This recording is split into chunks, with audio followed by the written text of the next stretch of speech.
नमस्कार छात्रों, आपका पुनः स्वागत है हमारे इस YouTube चैनल लर्न क्लब में। तो दोस्तों, आज के इस वीडियो में दोस्तों मैं आपके लिए क्लास 8 साइंस की जो वर्कशीट है दोस्तों, मैं आपके लिए उसका पूरा का पूरा हल लेकर आ चुका हूं।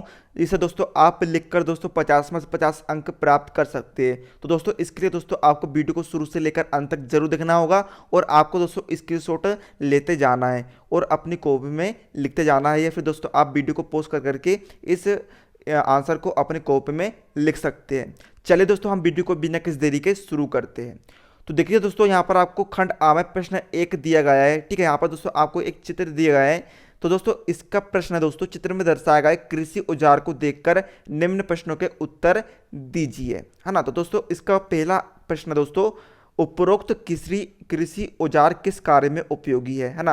यहाँ पर दोस्तों आपको एक मशीन दिख रही होगी, यहाँ पर दोस्तों आपको एक मशीन दिख रही होगी, ये कार्य में उपयोग में आती है। तो दोस्तों इसका उत्तर होगा, यह बहुमुखी मशीन है जिससे कटाई और सफाई का काम एक साथ किया जा सकता है ना। ये घनाई की मशीन होती है दोस्तों, है ना।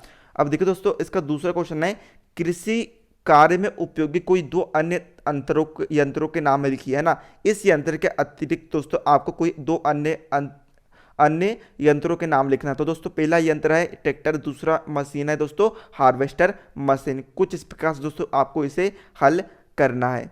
वह प्रश्न है दोस्तों इसके अंतर्गत, पहले प्रश्न के अंतर्गत नीचे कृषि पद्धतियों से संबंधित शब्द दिए गए हैं, उन्हें सही क्रम में व्यवस्थित कीजिए, है ना।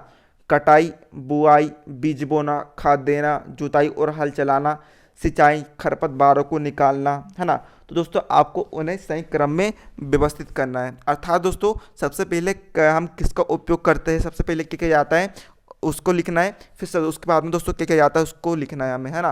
तो देखिए दोस्तों, सबसे पहले हम क्या करते हैं दोस्तों, जुताई करते हैं और हल चलाते हैं, फिर हम बीज बोते हैं, फिर बुआई करते हैं, फिर खाद देते हैं, फिर सिंचाई करते हैं, फिर खरपतवार निकालते हैं, फिर कटाई करते हैं, है ना दोस्तों। ये क्रम होता है फसलों को उगाने से लेकर निकालने का।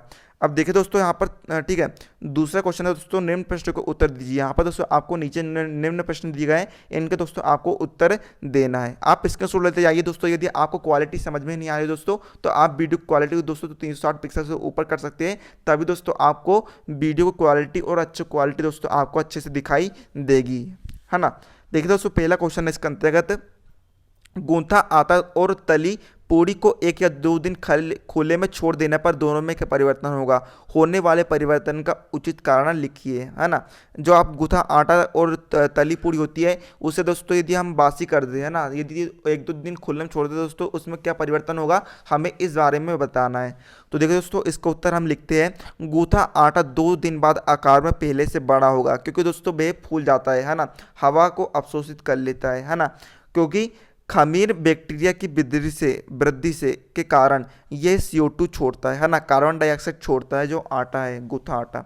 और पूरी जो होती है, पूरी आकार में छोटी होती है क्योंकि इसे तेल से निकाला जाता है। तेल में से गंध को निकाल देता है ना दोस्तों। इसका तो दोस्तों उत्तर आपको दोस्तों कुछ इस प्रकार से लिखना है। अब देखिए दोस्तों इसका दूसरा है, कूली को जब भारी बोझ उठाना होता है तो वे अपने सिर पर एक कपड़े के गोल लपेट को रखते हैं। तो दोस्तों इसका उत्तर क्या है, वे इस कार्य को दैनिक आधार पर करने के लिए भारी ताकत और धीरज का उपयोग करते हैं।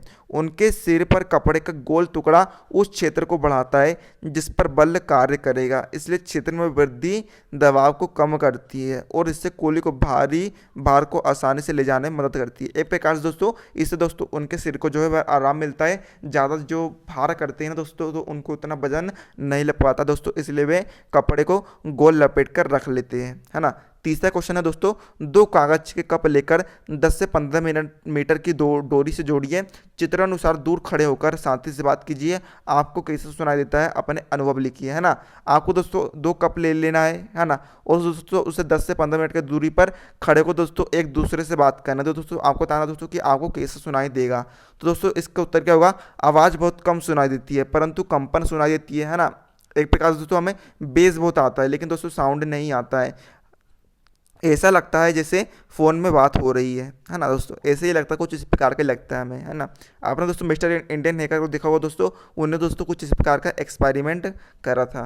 अब देखिए दोस्तों प्रश्न तीसरा है, निम्न प्रश्नों के उत्तर दीजिए। इसके अंतर्गत दोस्तों पहला प्रश्न है, रसोई घर में काम करते समय पॉलिस्टर से बने वस्त्र क्यों नहीं पहनना चाहिए, है ना। तो दोस्तों इसका उत्तर है, पॉलिस्टर एक संश्लेषित रेशा है जो शीघ्र आग पकड़ लेता है और पिघलकर शरीर से चिपक कर दर्द भरी जलन पैदा करता है। इसलिए रसोई में काम करते समय हमें पॉलिस्टर के कपड़े नहीं पहनने चाहिए। दोस्तों कुछ इस प्रकार दोस्तों आपको इसका उत्तर लिखना है।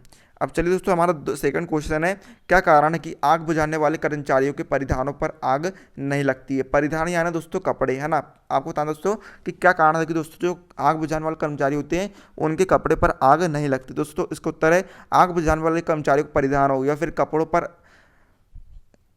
मेलामाइन प्लास्टिक की परत चढ़ी होती है जो अग्निरोधक बनाती है ना। उनके जो मतलब कि जो कपड़े होते हैं उन पर दोस्तों एक मेलामाइन की प्लास्टिक होती है, वे उसकी परत चढ़ी होती है जो कि दोस्तों अग्नि से लड़ सकती है, वह अग्नि को अपने अंदर आने नहीं देती।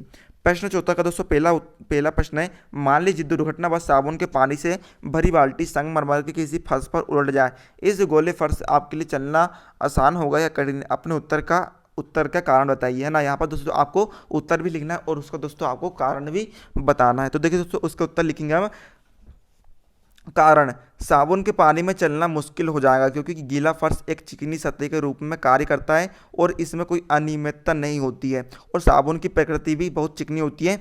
पता है कि चलने के लिए घर्षण की आवश्यकता होती है ना दोस्तों। हमें चलने के लिए दोस्तों किसकी आवश्यकता होती है, घर्षण को। हमारे जो पैर है जो दोस्तों वे जमीन से चिपकना चाहिए दोस्तों, तभी हम चल पाएंगे, है ना। उम्मीद है दोस्तों आपको समझ में आ रहा को। चलिए दोस्तों अब हम बढ़ते हैं अपने नेक्स्ट क्वेश्चन की तरफ। ठीक है, इसका सेकंड क्वेश्चन दोस्तों आपका 3 नंबर का है ना। तड़ित झंझा के समय हमें क्या करना चाहिए था ना। जब दोस्तों तड़ित झंझा आता था दोस्तों हमें क्या करना चाहिए और क्या नहीं करना चाहिए, अपने शब्दों के उत्तर आपको लिखना है। तो देखिए दोस्तों इसका उत्तर हम लिखते हैं, तड़ित झंझा या तूफान के समय खुला स्थान सुरक्षित नहीं होता, फिर घर अथवा छत के अंदर की जगह ही सुरक्षित स्थान है। यदि आप किसी बस, कार या आदि में यात्रा कर रहे हैं तो उसकी खिड़की, दरवाजे आदि बंद कर उसके अंदर रहना ही सुरक्षित होता है।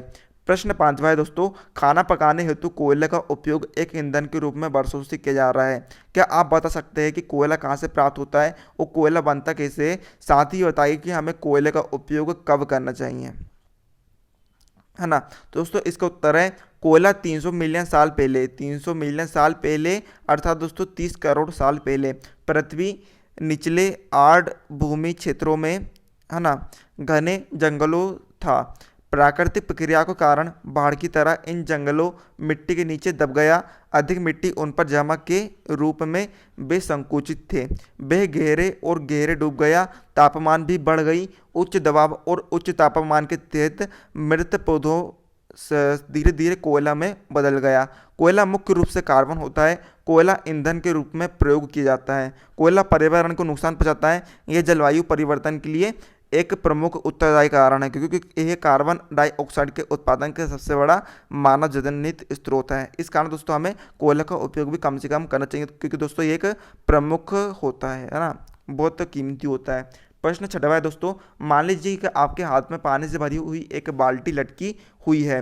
बाल्टी पर लगने वाले बलों के नाम लिखिए। सोचकर लिखिए कि बाल्टी पर लगने वाले बलों द्वारा इसकी गति में की अवस्था में परिवर्तन क्यों नहीं होता। तो दोस्तों इसका उत्तर हम लिखेंगे, बाल्टी पर लगने वाले बलों के नाम। तो दोस्तों पहला कौन सा बल लगता है दोस्तों, गुरुत्वाकर्षण बल जो होता है दोस्तों वह नीचे की ओर कार्य करता है। और दूसरा कौन सा बल कार्य करता है दोस्तों, बाहों का पेशी बल ऊपर की ओर कार्य करता है ना। जो दोस्तों हम जिस हाथ से जो बल लगाते हैं दोस्तों वह ऊपर की ओर कार्य करता है। दो बाल्टी की गति की स्थिति में कोई बदलाव नहीं लगती है क्योंकि ये दोनों बल परिमाण में बराबर है और दिशा में विपरीत है। इस प्रकार वे एक दूसरे को प्रभाव को समाप्त करते हैं और बाल्टी पर शुद्ध बल शून्य होता है ना दोस्तों। और दोस्तों हम लास्ट क्वेश्चन देख लेते हैं दोस्तों, जो कि टोटल 12 अंक का है ना। इसके अंदर तो दोस्तों आप प्रश्न है, बूझो व पहले का घर साला से लगभग 3 की दूरी पर है ना, अर्थात 3 किलोमीटर की दूरी पर है। बूझो के पिताजी उसे प्रतिदिन बाग से साला छोड़ आते हैं व ले जाते हैं तथा पहली के पिताजी उसे प्रतिदिन कार से साला लाते हैं व ले जाते हैं। बूझो के पिताजी का प्रतिदिन बाइक से साला आने जाने में 1/2 अर्थात आधा लीटर पेट्रोल लगता है, जबकि पहले के पिताजी के कार से प्रतिदिन साला आने व जाने में 2 लीटर डीजल लगता है। पहला है, आप अपने माता पिता या अभिभावक से पूछकर निम्न तालिका को पूर्ण कीजिए, है ना। दोस्तों यहाँ पर आपको निम्न तालिका दी गई है, इसे पूर्ण करना है। ठीक है दोस्तों, तो देखिए दोस्तों यहाँ पर एक तरफ दोस्तों आपको क्रमांक लिखना है, दूसरी तरफ दोस्तों बूझे के पिता के द्वारा कुल व्यय पेट्रोल लीटर में, है ना, और पहले के पिता के द्वारा कुल व्यय डीजल, इसको भी दोस्तों आपको लीटर में लिखना है। तो देखिए दोस्तों पहला पॉइंट दोस्तों आपको दिया है एक सप्ताह में, है ना। तो दोस्तों एक सप्ताह में दोस्तों बूझे के पिता दोस्तों कुल कितना पेट्रोल डलवा लेंगे, 3 लीटर पेट्रोल, और जो पहले के पिता हुए दोस्तों वे कुल कितना पेट्रोल डलवा लेंगे दोस्तों, 12 लीटर। और दूसरा दोस्तों फरवरी 2020 में, है ना, अभी जो मैंने चला दोस्तों आपका फरवरी 2020, उसमें दोस्तों जो बुजुर्ग पीता है टोटल 12 लीटर पेट्रोल डलवा लेंगे, और जो पहले पीता है दोस्तों वही टोटल 48 लीटर पेट्रोल डलवा लेंगे। तो दोस्तों इसका दूसरा क्वेश्चन है, वर्तमान में 1 लीटर पेट्रोल का कुल मूल्य 94 रुपये है। अभी तो फिलहाल दोस्तों 100 रुपये है, लेकिन दोस्तों यहाँ पर दिया है 94 रुपये। तो बुजुर्ग पीता द्वारा एक सप्ताह में कुल कितनी राशि का पेट्रोल खर्च होगा, है ना। देखिए दोस्तों 94 गुणित 3 कर देंगे, एक सप्ताह में दोस्तों उनका कितना लीटर खर्च हो रहा है दोस्तों, 3 लीटर खर्च हो रहा है। तो दोस्तों 94 रुपये गुणित 3 लीटर बराबर तो दोस्तों उसको कितने रुपये लग जाएंगे, 282 रुपये का पेट्रोल खर्च होगा। और तीसरा दोस्तों वर्तमान में 1 लीटर का डीजल का मूल्य 86 रुपये है। तो पहले के पिता द्वारा एक माह में कुल कितनी राशि का डीजल खर्च होगा। दोस्तों इसका उत्तर क्या आएगा दोस्तों, जो ठीक है 86 रुपये गुणित, ठीक है, एक माह में दोस्तों उसको कितना पेट्रोल लग रहा है दोस्तों, उसको लग रहा है डीजल 48 लीटर डीजल लग रहा है। सॉरी दोस्तों यहाँ पर आपको दोस्तों एक मिस्टेक है, यहाँ पर दोस्तों आपको पेट्रोल नहीं लिखना है दोस्तों, यहाँ पर आपको डीजल लिखना है, क्योंकि दोस्तों इसका डीजल में उत्तर आएगा, है ना। तो देखिए दोस्तों यहाँ पर आपको क्या करना है दोस्तों, 86 को 48 को गुणा कर देना, तो दोस्तों इसका उत्तर क्या आएगा दोस्तों, 4128 उत्तर आ जाएगा, अर्थात दोस्तों 4128 रुपये का डीजल खर्च होगा। चौथा क्वेश्चन है दोस्तों इसके अंतर्गत वायु प्रदूषण के कोई 2 कारण लिखिए। यहाँ पर दोस्तों आपको वायु प्रदूषण के कोई 2 कारण लिखना है। तो दोस्तों इसका पहला कारण क्या है, वाहनों से निकलने वाला धुआं, दूसरा कारण क्या है, औद्योगिक इकाइयों से निकलने वाला धुआं तथा रसायन, है ना।